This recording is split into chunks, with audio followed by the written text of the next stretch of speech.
Bonjour à tous, bienvenue sur cette nouvelle vidéo sur Monte ton calibre et aujourd'hui on va vous parler d'un chronographe iconique, probablement un des meilleurs chronographes mécaniques s'il vous plaît, en dessous des 300 €. En tout cas, c'est le chronographe qu'on recommande souvent à quelqu'un qui veut acheter du mécanique et qui n'a pas beaucoup de budget.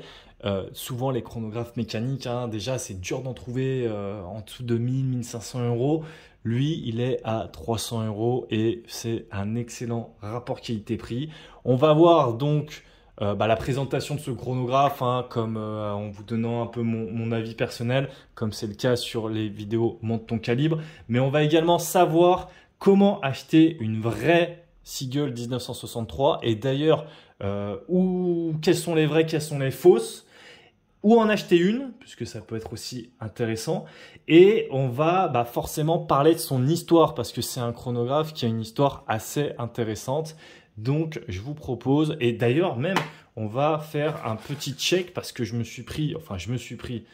vous avoue que cette montre, on me l'a envoyée, et on m'a envoyé quelques bracelets avec.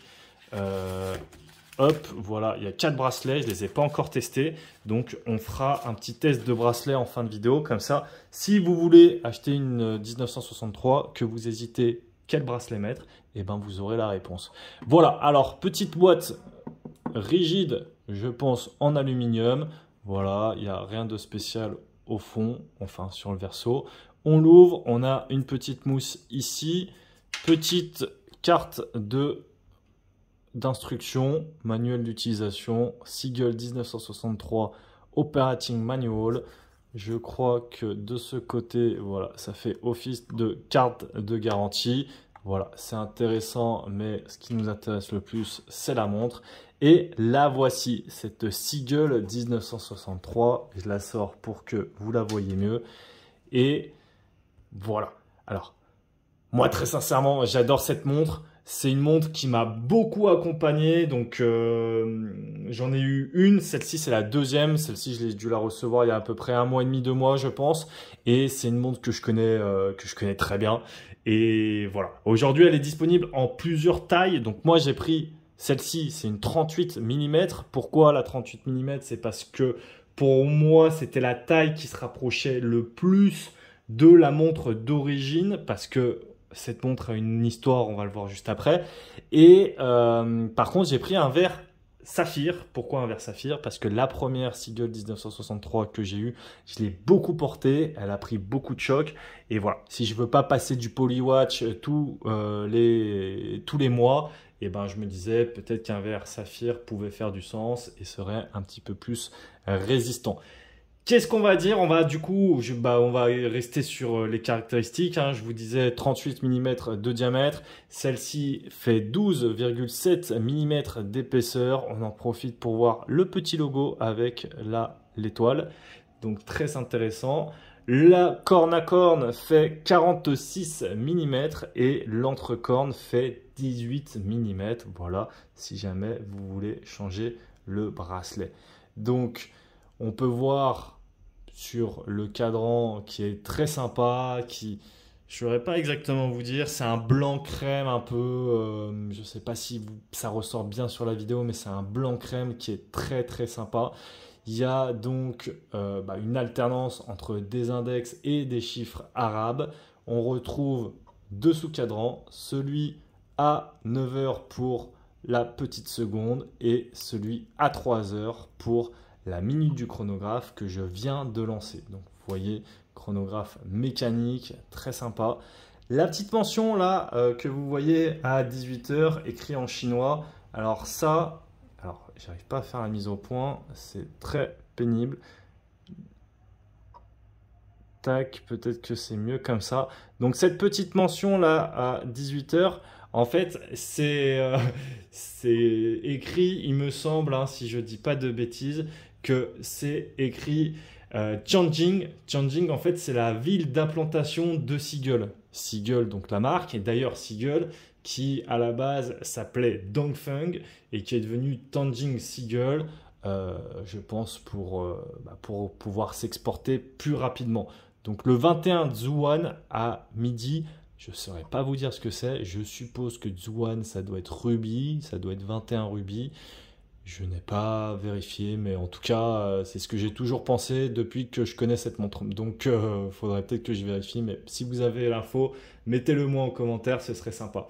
Donc, qu'est-ce qu'on va dire? Bah, écoutez, l'histoire de cette montre, bah, c'est assez marrant. Donc, tout d'abord, c'est une montre de l'armée chinoise qui a été faite pour ses pilotes de la Air Force. Et en fait, en 1961, il y a le gouvernement chinois qui va confier la production des montres à Seagull pour une mission un peu secrète qui s'appelle la mission Code 304. La montre pour la mission Code 304 va être donc une montre de dotation qui sera produite à petite échelle. Ça dépend les sources. Certains parlent de 1400, d'autres de 3000 exemplaires. Mais en tout cas, ça reste à petite échelle. Il y a plusieurs prototypes qui vont sortir, etc., etc. Jusqu'à arriver à un modèle un peu hommage à cette montre qui sera cette Seagull 1963. Donc voilà, c'est assez sympa. Et cette montre, donc, elle a un cœur quasiment suisse. Pourquoi? Parce que le Seagull ST19, d'ailleurs que je vais vous montrer, hein, parce que tant qu'à faire, on va se faire plaisir. Donc, je disais, cette montre a un cœur suisse parce qu'en fait, le mouvement qui est dedans, donc c'est un Seagull ST19, ST1901 qui a 42 heures, je crois, ou 45 heures de réserve de marche, j'ai un petit doute. Et ben en fait, il part d'une base de Vénus, donc c'est assez compliqué, mais grosso modo, en fait, ce qu'il y a eu, c'est qu'en 1955, il y a la restructuration industrielle suisse, et du coup, Seagull va en profiter pour faire l'acquisition d'une ligne de production, de plusieurs plans de mouvement, etc., etc., qui étaient réalisés à l'époque par le spécialiste helvète du chronographe, donc qui était Ebosch Venus SA. Donc ça part vraiment, là, vous voyez ce mouvement, ça part vraiment d'une base de Venus 175, qui équipait d'ailleurs de nombreuses marques comme Breitling avec la Breitling première et j'en passe. Donc, d'ailleurs, petite précision, mais moi j'ai ce qu'on appelle le mouvement Swan Neck, donc il y a plusieurs types, enfin il y a deux mouvements différents, et en fait le Swan Neck, c'est parce que, comment je vais pouvoir vous montrer, c'est que là, si vous voyez, il y a une pièce juste là, vous voyez, j'ai une petite pièce bleue là qui vient faire comme un coup de cygne en fait, et c'est ce qu'on appelle le swan neck, qui va en fait réguler la montre et qui va permettre une meilleure précision de cette dernière. Donc voilà, moi je trouve le chronographe très sympa. Le fond de boîte est vraiment cool. Alors il y en a qui vont dire ah, un fond de boîte transparent pour une montre chinoise, etc. C'est toujours pareil en fait les fonds de boîte. Plus vous avez l'habitude, les fonds de boîte transparents, plus vous avez l'habitude de voir de beaux mouvements et moins vous serez impressionné. Mais personnellement, enfin, j'ai quand même l'habitude de voir des jolis mouvements, que ce soit quand on est invité sur des salons, sur des événements, etc. Et franchement, alors ça va faire grincer des dents certains, mais je trouve que celui-ci est cool parce que les mouvements de chronographe, c'est rare qu'on les a comme ça en fond de boîte ouvert.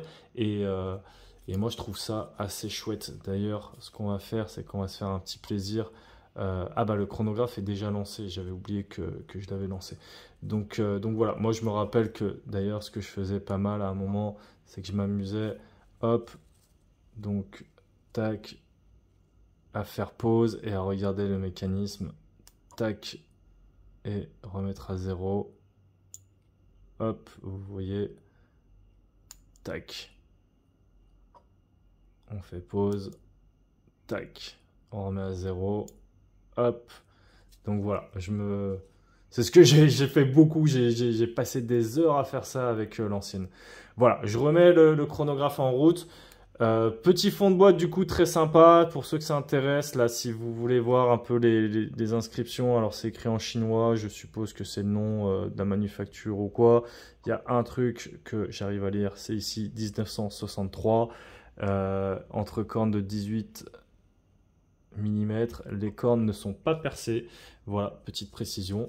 Et écoutez, qu'est-ce qu'on va dire de plus? Je vais vous montrer la montre au poignet, ce que ça donne. Donc, je rappelle que moi, j'ai un poignet de 17 cm. Donc, pour moi, je trouve que la version 38 millimètre est très bien. Mais encore une fois, il y a des versions en 40, il me semble. C'est possible qu'il y ait des versions en 42. Et aujourd'hui, cette montre, elle est en différentes variations. Elle existe donc dans son cadran un peu comme ça, blanc crème. Mais elle existe en version panda, en version reverse panda. Enfin, elle a plein de déclinaisons. Je vous mets le lien en description si jamais il y en a qui voudraient l'acheter. Donc, le prix, c'est 300 € sur le verre saphir. Et elle est même un petit peu moins chère si vous prenez le verre acrylique. Qu'est-ce qu'on va dire de plus? Donc déjà, je pense qu'on a fait pas mal le tour. Le fond de boîte, on l'a vu. Le chronographe, on l'a vu. Bah écoutez, je pense que je ferai une vidéo en fait sur la chaîne principale. Vraiment un peu enquête où je vous expliquerai toute l'histoire de cette Seagull et tout ce qu'il faut savoir par rapport aux vraies et aux fausses. Mais ce qu'il faut savoir en fait, c'est que on a souvent cette question de la Seagull, est-ce que cette Seagull, par exemple, c'est une vraie ou une fausse? Et est-ce que celle que vous avez vue sur le poignet de votre voisin était une vraie ou une fausse? Et en fait, bah, la réponse, donc encore une fois, je ferai une vraie vidéo, etc., beaucoup plus explicative. Mais ce qu'il faut savoir, c'est qu'il n'y a pas de vraie Seagull 1963, ou alors il y en a eu c'est celles d'époque qui ont été faites. Mais sinon, depuis, en fait, toutes les Seagull 1963 sont fausses, mais en fait sont vraies. Je m'explique. Le design, il n'a jamais été déposé. Le modèle n'a jamais été déposé. Que ce soit par Red Star ou que ce soit par Seagull. Alors, quand je parle de Red Star, ce qu'il faut savoir, c'est que Seagull faisait en fait faire ses montres par des usines externes. Une des plus grosses usines qui réalisait ces pièces, c'était l'usine Red Star. Red Star, elle est encore en activité aujourd'hui d'ailleurs. Et c'est Thomas qui s'occupe de l'usine Red Star. Et il bossait d'ailleurs, du coup, à l'époque, chez Seagull. Enfin, il bossait main dans la main. Sauf que ce qui s'est passé, c'est que comme Red Star n'a pas déposé le modèle et que Seagull n'a pas déposé le modèle, et ben forcément, tous les fabricants ont commencé à faire des montres Seagull 1963. Et du coup, il n'y a pas vraiment de montres officielles et de montres non officielles. Il n'y a pas vraiment de vraies et de fausses. On peut dire qu'elles sont toutes vraies ou on peut dire qu'elles sont toutes fausses. C'est vous qui voyez, mais il n'y a pas vraiment de vraies réponses. Par contre, il y en a, et je pense que vous pourrez le dire en commentaire, mais c'est quelque chose qui revient souvent, qui vont dire « Ah, mais la qualité de la production des Seagull 1963 est très variable. » Et bien, en fait, là, c'est que non. C'est que ça va varier suivant l'usine où vous faites produire la montre. Donc, moi, celle-ci, elle provient du site seagull1963.org. C'était là où j'avais acheté ma première montre et parce que je savais que c'était fait avec l'usine Red Star. Et aujourd'hui, c'est d'ici d'où vient cette nouvelle montre. Et d'ailleurs, ils me l'ont offerte, je le précise, et ils m'ont envoyé les bracelets, etc. Je vous mets le lien en description, du coup, pour les remercier, si jamais vous voulez aller faire un tour.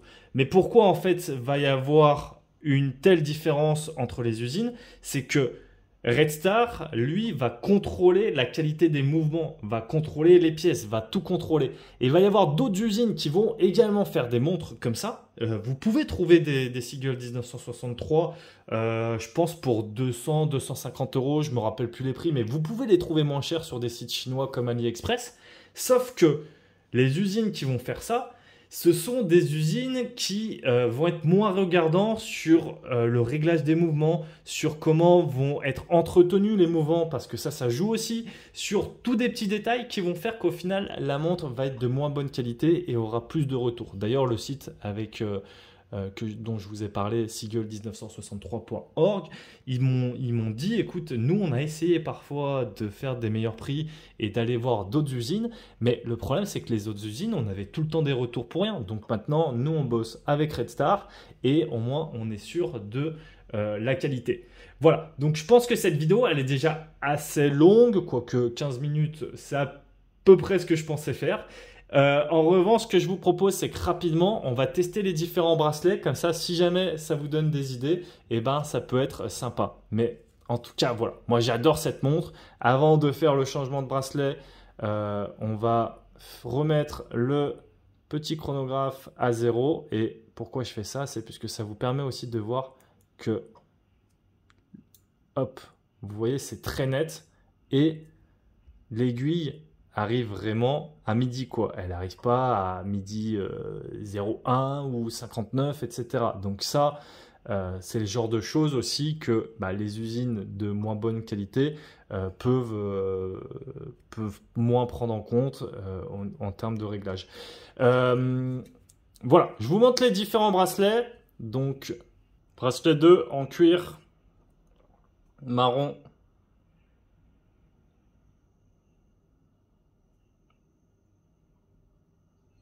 Bracelet 3, natto bleu. Ça donne un look un peu plus poétique, là, mine de rien. J'ai l'impression qu'on est passé d'une montre militaire avec un natto kaki à une montre poétique plus ambiance soirée cocktail avec ce natto bleu. Ça donne vraiment un look complètement différent. C'est assez marrant. Bracelet 4 avec un natto bleu-gris un petit peu, je saurais pas trop vous dire la couleur, on va dire bleu-gris, c'est assez marrant, il est vraiment entre le bracelet natto kaki qui fait très militaire et le bracelet natto bleu nuit qui fait un petit peu plus poétique, cocktail, soirée quoi. D'ailleurs, petite coupure, mais désolé tout à l'heure, j'ai filmé la couronne, il y avait encore ça. Le petit film qui était resté. Voilà. Donc, petite parenthèse.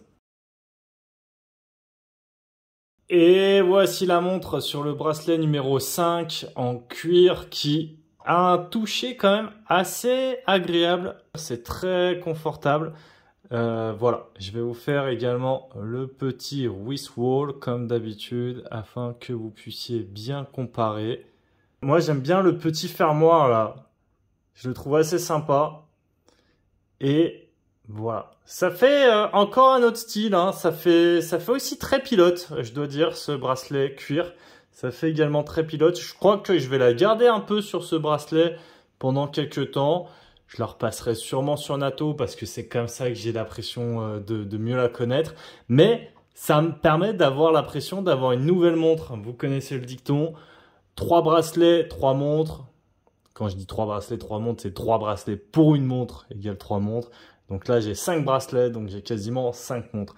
Voilà. En tout cas, je vous remercie pour ceux qui sont encore là. J'espère que vous avez passé une bonne vidéo, que c'était pas trop long. N'hésitez pas à me donner, selon vous, quelle est la meilleure montre chronographe mécanique abordable. Et je vous dis à très bientôt sur Monte ton calibre. Allez, ciao, ciao.